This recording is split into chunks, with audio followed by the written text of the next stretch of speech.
कल हमने कहाँ तक देख लिया था इटली के एकीकरण का प्रथम चरण और सेकंड चरण भी हमने देख लिया था। सेकंड चरण में क्या हुआ था कि मध्य इटली के जो राज्य थे, ठीक है, उनको क्या किया, जन्म संग्रह के द्वारा 1860 में इटली में या पिएडमोंट सर्डिनिया में मिला लिया गया। ठीक है, अब लिखो इटली के एकीकरण का तीसरा चरण, इटली के एकीकरण का तीसरा चरण।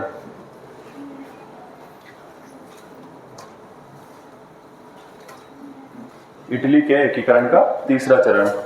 तो हमने बात की थी तीन प्रमुख लोगों की, एक तो था, मतलब तीनों के अलावा जो एक तो था वो तो राजा था, ठीक ना, विक्टर इमैनुअल सेकंड। उसके अलावा जो तीन प्रमुख लोग थे इटली के एकीकरण में, कौन कौन थे, मेजिनी, केवूर और गेरिबाल्डी। ठीक है ना, तो दो लोगों की चर्चा हम अब तक कर चुके हैं, मेजिनी की भी कर चुके हैं स्टार्टिंग में, उसके बाद हमने केवूर की भी चर्चा की कि वो किस तरीके से प्रधानमंत्री था, फिर उसने त्याग पत्र दिया, वो फिर से प्रधानमंत्री बन गया सेकंड चरण के समय, और वो इस समय तीसरे चरण के समय भी प्रधानमंत्री था केवूर। तीसरे चरण में नए जो एक कैरेक्टर है उसकी एंट्री होती है, उसका नाम है गेरिबाल्डी, है ना। गेरिबाल्डी एक योद्धा था या एक तरीके से सेना का जनरल था, ये से समझ लो, ठीक है ना। नीस में उसका जन्म हुआ था, कल भी हमने बात की थी, जब नीस और सेवोय फ्रांस को दिया तो गेरिबाल्डी ने कहा था कि मुझे तुमने अपनी ही जन्मभूमि में विदेशी बना दिया, ठीक है ना। तो उसका जन्म कहाँ हुआ था, नीस में। फिर उसने मेजिनी की जो यंग इटली है उसको ज्वाइन किया था, मेजिनी की यंग इटली को ज्वाइन किया। फिर हमने बात की थी जब हम फर्स्ट फेज कर रहे थे कि मेजिनी के नेतृत्व में क्या होता है, क्रांति हुई थी 1833 के आसपास, ठीक है ना। वहां पर इसको भी इसने भी हिस्सा लिया था, किसने, गेरिबाल्डी ने, ठीक है। उसके बाद हमने देखा था कि मेजिनी भाग करके बाहर चला गया था फ्रांस, तो उसी समय में गेरिबाल्डी भी, क्योंकि इसको मृत्युदंड की सजा हुई थी, ये भी भाग करके कहां चला गया, दक्षिणी अमेरिका, ठीक है। फिर ये वही रहा दक्षिणी अमेरिका, 1833 में कहां चला गया था, दक्षिणी अमेरिका। फिर 1848 में फ्रांस की क्रांति हुई, और फ्रांस की क्रांति के समय हमने पढ़ा था इटली में भी क्या है, लोगों ने क्रांति कर दी थी, ठीक है। तो वो 1848 की जब क्रांति थी तब गेरिबाल्डी वापस दक्षिण अमेरिका से कहां गया, इटली, ठीक है, पिएडमोंट सर्डिनिया वापस पहुंच गया ये। इसके बाद विक्टर इमैनुअल सेकंड ने एक लड़ाई लड़ी थी, ठीक है। सेकंड फेज में हमने बात की थी, किसके खिलाफ लड़ी थी बताओ, विक्टर इमैनुअल सेकंड ने किसके खिलाफ, सॉरी चार्ल्स एल्बर्ट ने किसके खिलाफ युद्ध किया था, चार्ल्स एल्बर्ट ने किसके खिलाफ युद्ध किया था। तो चार्ल्स एल्बर्ट ने क्या किया था, ऑस्ट्रिया के खिलाफ युद्ध की घोषणा कर दी थी, और उस युद्ध में गेरिबाल्डी भी जो है उसमें लड़ा था, ठीक है। और उसमें फिर हमने देखा था चार्ल्स एल्बर्ट की हार हुई थी, उसको आत्मसमर्पण करना पड़ा था, उसके बाद उसने सिंहासन त्यागा था और विक्टर इमैनुअल सेकंड राजा बना था। तो उस युद्ध में क्या था, गेरिबाल्डी ने भी हिस्सा लिया था, ठीक है। तो उसमें क्या हुआ, इसने काफी वीरता भी दिखाई उस युद्ध में, लेकिन फिर भी चार्ल्स एल्बर्ट की सेना है जो हार गई, ठीक है। इसके बाद ये फिर वापस बाहर चला गया, ठीक है, लेकिन फिर बाद में वापस आ गया। फिर ये केवूर से मिला, किससे मिला, केवूर से, जो कि प्रधानमंत्री था पिएडमोंट सर्डिनिया का। और केवूर के समझाने पर इसने क्या किया, विक्टर इमैनुअल सेकंड को सहयोग करने का निर्णय लिया कि मैं क्या करूंगा, विक्टर इमैनुअल सेकंड की तरफ से लड़ूंगा, ठीक है। तो उसके बाद यह एक आक्रमण करता है किसके ऊपर, सिसिली के ऊपर। सिसिली के ऊपर किसका अधिकार था, सिसिली नेपल्स के ऊपर किसका अधिकार था, फ्रांस के बर्बन वंश का, है ना, जिसको हिंदी में आपके बुर्बो लिखा होगा। फ्रांस के बर्बन वंश का शासन था, ठीक है ना। सिसिली और नेपल्स में हमने देखा था साउथ में इटली के सबसे दक्षिणी हिस्से में दोनों है। तो वहां इसने क्या किया, सबसे पहले सिसिली पर आक्रमण किया, किसने, गेरिबाल्डी ने। सिसिली पर आक्रमण किया तो इसने केवूर से कहा सहायता दो, लड़ तो पिएडमोंट सर्डिनिया के लिए लड़ रहा था, इटली के एकीकरण के लिए लड़ रहा था। केवूर इसको सहायता नहीं दे सकता था, क्योंकि अगर केवूर इसकी सहायता देता तो इसका मतलब है कि जो विला फ्रेंका की संधि हुई थी, ठीक है ना, उसका उल्लंघन किया जा रहा है। तो केवूर ने क्या किया, उसको कोई सहायता नहीं दी। लेकिन केवूर ने उसको बोला कि मैं डायरेक्ट सहायता नहीं दूंगा, लेकिन इनडायरेक्टली मेरे से जितना हो सकता है मैं करूंगा, ठीक है। तो उसके बाद इसने क्या किया, आक्रमण किया, और केल्टाफिमो की लड़ाई में जो बर्बन शासक था, जिसका यहाँ शासन था, उसका नाम था फ्रांसिस द्वितीय, फ्रांसिस सेकंड, क्या नाम था, फ्रांसिस द्वितीय। तो इसने क्या किया, फ्रांसिस द्वितीय की सेना को पराजित कर दिया, और कौन सी लड़ाई में, केल्टाफिमो की लड़ाई में। और उसके बाद सिसिली पर किसका अधिकार हो गया, गेरिबाल्डी का, ठीक है। जब सिसिली पर अधिकार हो गया इसका, तो इसके बाद इसने कहा नेपल्स, अगला निशाना नेपल्स है। तो उसके बाद नेपल्स में लोगों ने क्रांति की और गेरिबाल्डी को आमंत्रित किया उनका नेतृत्व करने के लिए, और गेरिबाल्डी इसी की तलाश में था, इसी मौके की में। तो उसके बाद उसने क्या किया, फ्रांसिस द्वितीय को पराजित करके नेपल्स पर भी अधिकार कर दिया, यानी कि अब सिसिली और नेपल्स दोनों किसके पास आ गए, गैरिबाल्डी के पास, ठीक है। अब बचा, दोनों पर अधिकार हो गया। अब इसको ये था कि कहीं ना कहीं अब क्या करें, हम रोम पर भी अधिकार करें, ठीक है, क्योंकि दोनों चीजें दक्षिण में हो चुकी है। मध्य इटली के राज्य मिल चुके हैं, पिएडमोंट, सर्डिनिया को, लोम्बार्डी पहले ही मिल चुका था। अब बचा क्या था, एक तो वेनेशिया, ठीक है, और दूसरा रोम जो कि पोप का प्रदेश था। तो दोनों, इसको यह था कि पहले हम क्या करते हैं, रोम पर आक्रमण करते हैं। अब रोम पर आक्रमण का सीधा सा मतलब है, रोम जो पोप जो था वो कौन था, जो कैथोलिक ऑर्थोडॉक्स होते हैं उनका हेड था एक तरीके से। और पहले भी हमने देखा है जब फ्रांसिस थर्ड वहां नेपोलियन थर्ड फ्रांस का शासक था, तो उसने दोनों बार क्या किया था, जैसे ही रोम को कोई भी दिक्कत आई उसने इटली के ऊपर आक्रमण कर दिया था। तो गैरिबाल्डी अगर रोम के ऊपर आक्रमण करता है तो इसका मतलब है कि जो नेपोलियन थर्ड है या फ्रांस का जो शासक है वह उससे दुश्मनी लेना केवूर ये नहीं चाहता था, क्योंकि उसको पता था कि अगर ऑस्ट्रिया को हराना है, एकीकरण करना है, तो बाकी देशों को अपने साथ रखना होगा, ठीक है। तो केवूर ने क्या किया, संधि कर ली, किसके साथ, नेपोलियन थर्ड के साथ, ठीक है। तो उस संधि के बाद क्या हुआ, जो इटली का पिएडमोंट सर्डिनिया का शासक था विक्टर इमैनुअल सेकंड, उसने रोम पर आक्रमण कर दिया, ठीक है। क्यों, ताकि गैरिबाल्डी रोम पर आक्रमण नहीं कर सके, तो उसने रोम पर आक्रमण करके उसको कंट्रोल कर लिया। रोम पर कंट्रोल करने के बाद विक्टर इमैनुअल सेकंड कहां गया, सिसिली नेपल्स का जो क्षेत्र है जहां पर गैरिबाल्डी था, उसने वहां आक्रमण करने का निर्णय किया कि गैरिबाल्डी के ऊपर आक्रमण करना। गैरिबाल्डी देशभक्त था, ठीक है, वो लड़ किसके लिए रहा था, इटली के एकीकरण के लिए, तो अपने ही राजा के खिलाफ क्यों लड़ेगा। तो जब सिसिली नेपल्स ये गया विक्टर इमैनुअल सेकंड, तो गैरिबाल्डी ने उसका लड़ाई नहीं की, उसका उल्टा स्वागत किया खुशी से। और दोनों जो प्रदेश है सिसिली नेपल्स किसको सौंप दिए, विक्टर इमैनुअल सेकंड को। तो इससे विक्टर इमैनुअल सेकंड बहुत ज्यादा खुश हुआ, ठीक है। और उसने कहा गैरिबाल्डी से कि जो गैरिबाल्डी का योगदान था इसके लिए तुम्हें क्या पुरस्कार मिलना चाहिए। तो उसका जवाब में गैरिबाल्डी ने कहा कि मुझे कोई भी पुरस्कार या इनाम नहीं चाहिए, देश सेवा अपने आप में एक इनाम है, ठीक है ना। तो ये स्टेटमेंट गैरिबाल्डी का था, यानी एक ऐसा व्यक्ति था जिसने आया, इटली के एकीकरण में योगदान दिया और वापस बाहर निकल गया चुपचाप, इसको किसी से कोई लेना देना नहीं था, ठीक है ना। इसने सिसिली नेपल्स पर अधिकार कर लिया, रोम पर आक्रमण करना चाहता था, लेकिन क्योंकि फ्रांस नाराज हो सकता था तो इस वजह से केवूर ने संधि कर ली नेपोलियन थर्ड से। और जब विक्टर इमैनुअल सेकंड सेना लेकर के पहुंचा तो इसने उसका स्वागत किया, और उसके बाद इस पूरी स्टोरी से गायब गैरिबाल्डी हो जाता है। और जब विक्टर इमैनुअल सेकंड ने उसे इनाम देने की घोषणा की तो उसने कहा कि मुझे कोई इनाम नहीं चाहिए, देश सेवा अपने आप में एक पुरस्कार है, इनाम है, ठीक है। अब लिखो इसमें, तीसरे चरण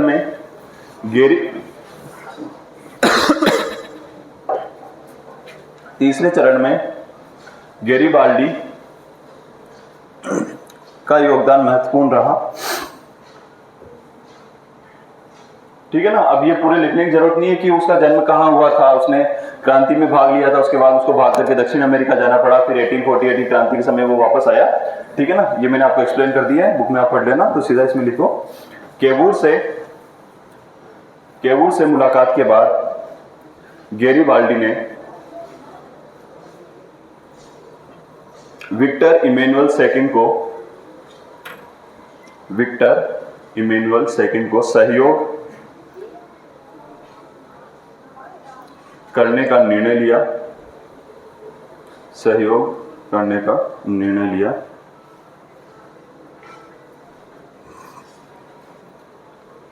अब लिखो इसी में, सिसिली पर अधिकार,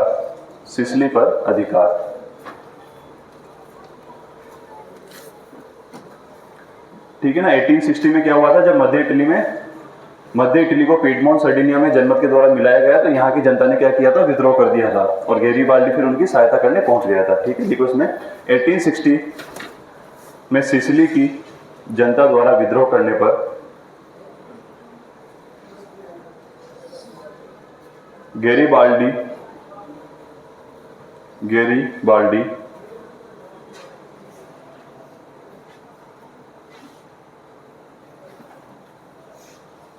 अपने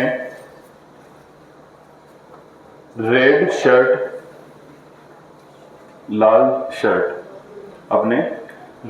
शर्ट दल के साथ सिसिली पहुंच गया तथा उसने केल्टेफिमो की लड़ाई में केल्टे फीमो की लड़ाई में बुर्बो शासक या बर्बन शासक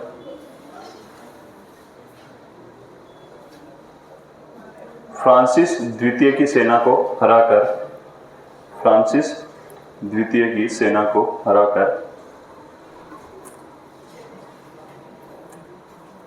सिसिली पर अधिकार कर लिया। और केल्टाफीमो की लड़ाई हुई थी 15 मई 1860 को।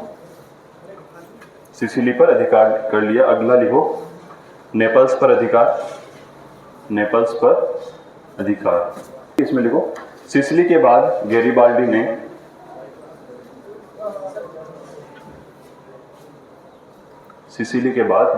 ने नेपल्स पर आक्रमण किया तथा फ्रांसिस द्वितीय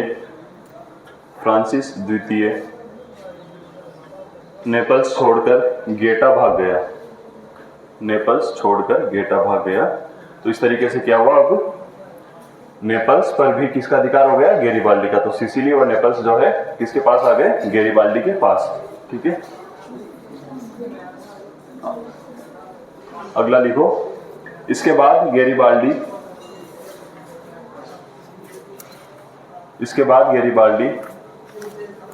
रोम पर आक्रमण करना चाहता था, परंतु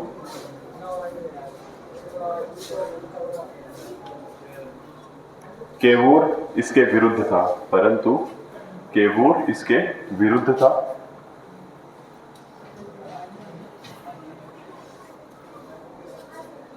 ठीक है, केवूर क्यों विरुद्ध था ये हमने डिटेल में बात कर ली है, क्योंकि रोम पर आक्रमण करने का मतलब था नेपोलियन थर्ड से दुश्मनी लेना, जो कि वह नहीं चाहता था।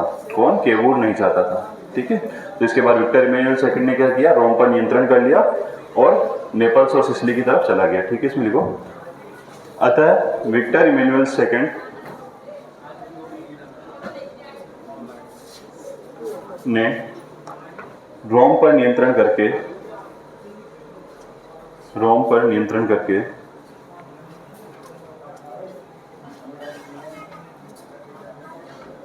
नेपल्स पहुंचा,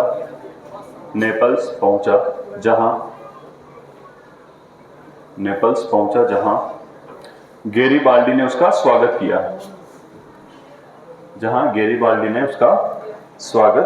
किया। तथा नेपल्स एवं सिसिली इमैनुअल सेकंड को सौंप दिए। विक्टर इमैनुअल सेकंड को सौंप दिए। ठीक है, तो इटली के एकीकरण के थर्ड चरण में क्या होता है, नेपल्स और सिसिली पर किसका अधिकार हो गया, पीडमोंट सर्डिनिया का। यानी पीडमोंट सर्डिनिया को प्रथम चरण में क्या मिला, लोम्बार्डी, वेनेशिया मिल सकता था, लेकिन उससे पहले ही क्या किया, नेपोलियन थर्ड ने संधि कर ली थी ऑस्ट्रिया के साथ। ठीक है ना, विलाफ्रिंगा की संधि, उसकी वजह से क्या हुआ, वेनेशिया पर इटली का या पीडमोंट सर्डिनिया का अधिकार नहीं हो सका। तो प्रथम चरण में क्या मिला इटली को, लोम्बार्डी।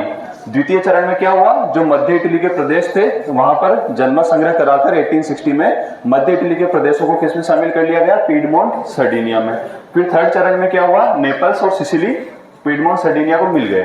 तो अब थर्ड चरण के बाद इटली की स्थिति यह थी, पीडमोंट सर्डिनिया, लोम्बार्डी, मध्य इटली के राज्य नेपल्स और सिसिली सारे मिल चुके थे। ठीक है ना, दो ही चीजें बची थी, पहला वेनेशिया जो प्रथम चरण से बाकी था, और दूसरा रोम। ठीक है ना, वेनेशिया और रोम दोनों बाकी थे। इसी के समय साथ साथ एक चीज और चल रही थी, जर्मनी का भी एकीकरण हो रहा था। ठीक है ना, और जर्मनी में भी ऑस्ट्रिया का काफी ज्यादा इंटरफेरेंस था, जैसे इटली में भी हमने देखा। ठीक है, तो जर्मनी का जब एकीकरण चल रहा था तो 1866 में दोनों के बीच में युद्ध होने वाला था। हम जर्मनी का जब एकीकरण पढ़ेंगे उसको हम डिटेल में पढ़ेंगे। तो 1866 में जब जर्मनी और ऑस्ट्रिया का युद्ध होने वाला था, तो जर्मनी ने सहायता मांगी किससे, इटली से, क्योंकि उसको पता था इटली भी ऑस्ट्रिया का दुश्मन है ना, इटली भी चाहता है ऑस्ट्रिया कमजोर हो जाए। तो जर्मनी ने क्या किया, किससे सहायता मांगी, पीडमोंट सर्डिनिया से या इटली से। ठीक है, बदले में उसको बोला कि आप एक काम करो, सहायता हमें दो, युद्ध के बाद अगर हम जीतते हैं तो संधि होगी, उस संधि में हम क्या करेंगे, वेनेशिया का प्रदेश आपको दिलवा देंगे। वेनेशिया इटली को चाहिए था। तो 1866 में क्या होता है, जर्मनी और ऑस्ट्रिया के बीच में युद्ध होता है, ठीक है। और सेडोवा की लड़ाई में ऑस्ट्रिया की हार हो जाती है। सेडोवा की लड़ाई जो है काफी फेमस लड़ाई थी, ठीक है। और इस जर्मनी के एकीकरण में और इटली के एकीकरण में दोनों में एक बहुत बड़ी निर्णायक लड़ाई थी, ठीक है, क्योंकि इसने जर्मनी के एकीकरण में भी सहयोग दिया। वो क्या दिया हम पढ़ेंगे, जब जर्मनी का एकीकरण पढ़ेंगे। इटली को क्या मिला, वेनेशिया मिल गया, जो उसको प्रथम चरण से ही नहीं मिल पाया था अब तक, ठीक है। तो लिखो इसमें 1866 में जर्मनी ने या प्रशा जर्मनी का एक राज्य था। जैसे इटली का एकीकरण किसके नेतृत्व में हो रहा था, पीडमोंट सर्डिनिया, वैसे जर्मनी का एकीकरण प्रशा के नेतृत्व में हो रहा था, ठीक है ना। तो इसमें लिखो 1866 में प्रशा ने ऑस्ट्रिया के विरुद्ध केवूर से सहायता मांगी तथा बदले में वेनेशिया देने का वादा किया या दिलवाने का वादा किया।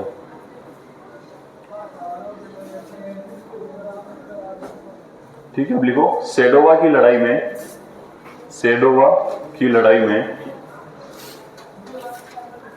ठीक है ना, ये हुई थी 3 जुलाई 1866 को। सेडोवा की लड़ाई 3 जुलाई 1866 को प्रशा ने ऑस्ट्रिया को पराजित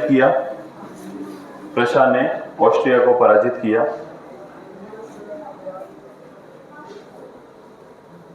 ठीक है, तो इसके बाद जैसे हर लड़ाई के बाद एक संधि होती थी, इस लड़ाई के बाद एक संधि हुई जिसे कहते हैं प्राग की संधि। कौन सी संधि, प्राग की संधि। प्राग एक जगह का नाम है यूरोप में, ठीक है ना।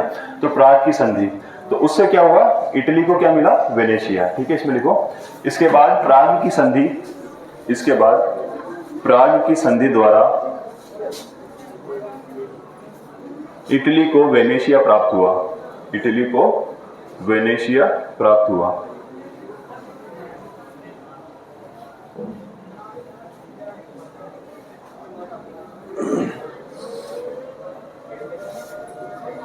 ठीक है, तो 4th चरण तक क्या हुआ, सारा इटली एक हो चुका था, केवल एक ही स्थान बचा था, क्या, रोम इनके लिए इसलिए जरूरी था, एक तो इटली के मध्य में स्थित था, तो कोई अलग राज्य कैसे हो सकता है इंडिपेंडेंट किसी दूसरे देश के बीच में।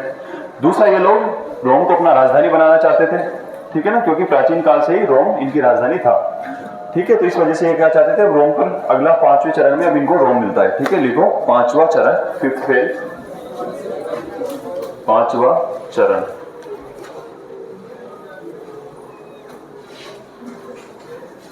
तो ये 5वां जो चरण है वो भी जर्मनी के एकीकरण से जुड़ा हुआ है, ठीक है ना। 1870 में जो है प्रशा का फिर से युद्ध होता है, और इस बार युद्ध होता है फ्रांस के साथ, ठीक है ना, फ्रांस के शासक नेपोलियन III के साथ। तो ऐसी स्थिति में फ्रांस का सारा ध्यान कहाँ है, प्रशा की तरफ, ठीक है, और दोनों युद्ध कर रहे हैं। तो ऐसी स्थिति में केवूर को एक अच्छा मौका मिला कि हम क्या करते हैं, रोम पर आक्रमण करके अधिकार कर लेते हैं, क्योंकि अब फ्रांस यहाँ पर हस्तक्षेप नहीं करेगा, और फ्रांस और प्रशा की वैसे भी लड़ाई चल रही है, बाद में जो होगा देखा जाएगा। और इस लड़ाई में क्योंकि प्रशा भी शक्तिशाली था, वो अपने एकीकरण का प्रयास कर रहा था, तो उनको यह था कि इस लड़ाई के बाद फ्रांस जो है कहीं ना कहीं कमजोर हो जाएगा, तो अगर फ्रांस हस्तक्षेप करना भी चाहेगा तो हम उसको फिर देख लेंगे, कोई दिक्कत वाली बात नहीं है। तो इसके बाद इन्होंने क्या किया, 1870 में रोम के ऊपर आक्रमण करके रोम पर अधिकार कर लिया और रोम को अपनी राजधानी बनाया, ठीक है। लिखो इसमें 5वां चरण।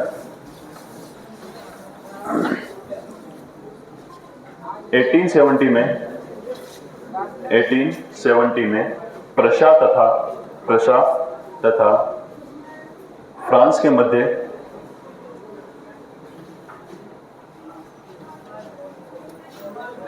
युद्ध प्रारंभ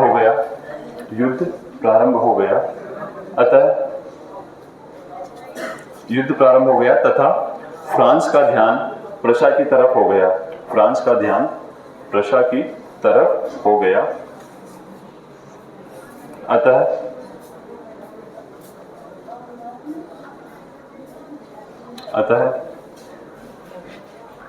विक्टर इमैनुअल सेकंड ने, या केवल इमैनुअल सेकंड लिख लो, इमैनुअल सेकंड ने सितंबर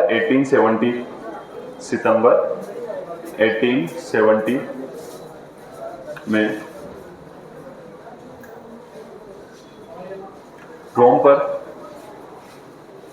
आक्रमण कर दिया, रोम पर आक्रमण कर दिया तथा उसे इटली में शामिल कर लिया, इटली में शामिल कर लिया।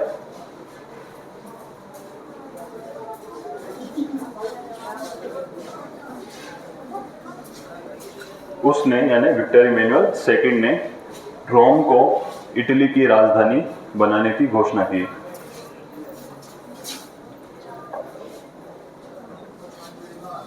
विक्टर इमैनुअल सेकंड ने रोम को इटली की राजधानी बनाने की घोषणा की।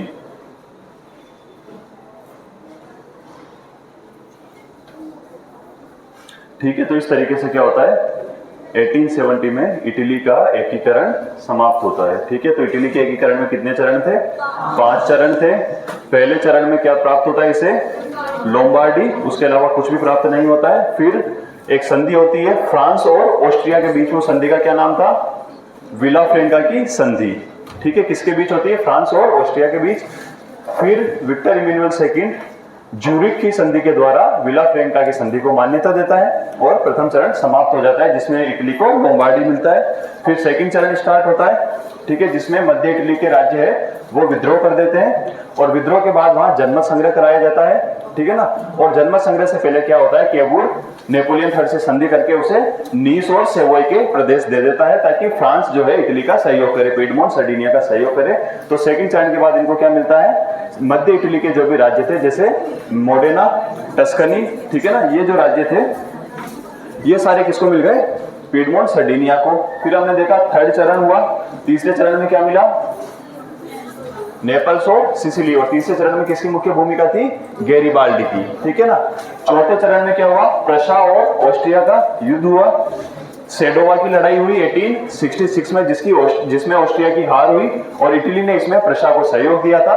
तो जो इनके पहले समझौता हुआ था उस समझौते के परिणाम स्वरूप जो प्राग की संधि हुई, प्राग की संधि के द्वारा क्या हुआ? इटली को क्या मिला? वेनेशिया। तो अब केवल 4 चरण के बाद पूरा इटली एकीकृत हो चुका था। 1866 में क्या बचा था? केवल रोम। लेकिन जब प्रशा और फ्रांस के बीच लड़ाई हुई 1870 में, ये जर्मनी के एकीकरण से संबंधित है, वहां हम डिटेल में देखेंगे। तो उस लड़ाई के बाद क्या हुआ? उस लड़ाई के दौरान विक्टर इमैनुअल सेकंड ने रोम पर आक्रमण कर दिया, क्योंकि फ्रांस का सारा ध्यान कहां था? प्रशा की तरफ। तो उसने सितंबर 1870 को रोम पर आक्रमण करके रोम पर अधिकार कर लिया तथा रोम को अपनी राजधानी बनाने की घोषणा की। तो इस तरीके से 1870 में इटली का एकीकरण कंप्लीट होता है। ठीक है, और केवूर ने एक घोषणा की थी, उसका एक सपना था एक तरीके से कि एक दिन इटली का एकीकरण होगा और रोम उसकी राजधानी होगी। तो केवूर का जो सपना है वह पूरा रहा। तो इटली के एकीकरण में कौन 4 लोग प्रमुख थे? एक तो राजा था विक्टर इमैनुअल सेकंड, ठीक है, जो किसका पुत्र था? चार्ल्स एल्बर्ट का। चार्ल्स एल्बर्ट ने भी क्या किया था? जब हम फर्स्ट पेज देख रहे थे, ऑस्ट्रिया के खिलाफ युद्ध की घोषणा की थी, परंतु उसको पराजय का सामना करना पड़ा और उसने फिर सिंहासन त्यागा, विक्टर इमैनुअल सेकंड राजा बना।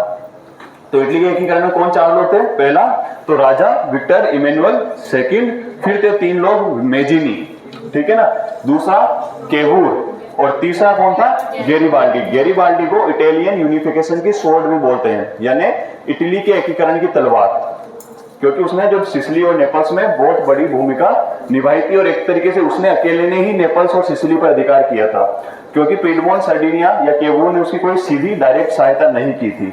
तो इसलिए उसको इटालियन एकीकरण की तलवार किसे कहा जाता है? गैरिबाल्डी को। ठीक है, और गैरिबाल्डी के 2 स्टेटमेंट फेमस है। कौन सा? पहला तो यह है कि नीस जब फ्रांस को दिया गया तो उसने कहा कि तुमने मुझे, केवूर से कहा, तुमने मुझे मेरी ही जन्मभूमि में विदेशी बना दिया। और दूसरा स्टेटमेंट उसका है जो उसने विक्टर इमैनुअल सेकंड से कहा था जब उसने उसे इनाम देने की घोषणा की थी, तब उसने क्या था? मुझे कुछ नहीं चाहिए, क्योंकि देश सेवा अपने आप में एक इनाम है या पुरस्कार है। ठीक है, तो ये 4 लोग जो प्रमुख थे। नेक्स्ट क्लास में हम करेंगे जर्मनी का एकीकरण, जो काफी छोटा है, और यही 2 टॉपिक है जो सबसे